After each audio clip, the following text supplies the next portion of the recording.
আমি লিটারালি পাগলের মতো নতুন সানস্ক্রিন ট্রাই করছি। দ্য রিজন ইজ বাহিরে এত বেশি গরম, 1 মিনিটের জন্য বের হলেও মনে হয় স্কিন একদমই বার্ন হয়ে গেছে। That's why I really need to know কোনটা আমার জন্য ওয়ার্কস বেটার।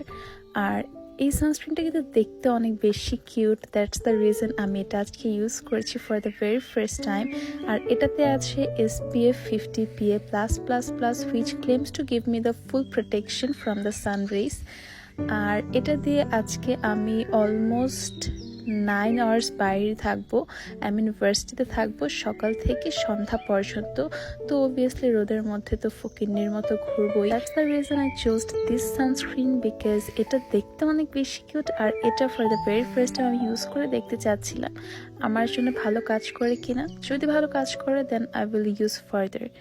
তো এটা প্রথমে অ্যাপ্লাই করার পরে একটু হেভি লাগতে পারে, বাট ব্লেন্ড করার পরে এটা একদমই লাইট ওয়েট হয়ে যায়। আর এটা কিন্তু ফেসে কোনো হোয়াইট ক্যাস্ট দেয় না। আমার একটা কন্টিনিউয়াস প্রবলেম হচ্ছে, আমি যখনই সানস্ক্রিন অ্যাপ্লাই করি আমার ফেস ইদার অনেক অয়েলি হয়ে যায় আর অনেক বেশি সোয়েটিং হয়।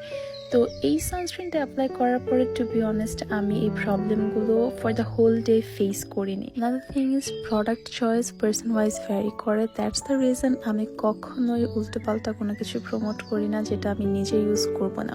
ইফ ইউ আস্ক মি আমি সানস্ক্রিনটা রেকমেন্ড করবো কিনা, I would say I would recommend it, and now it's totally your choice if you want buy it or not. এটা কিনতে চাইলে তোমাদের ইনবক্স করতে হবে হাউস অফ বিউটি পেজে।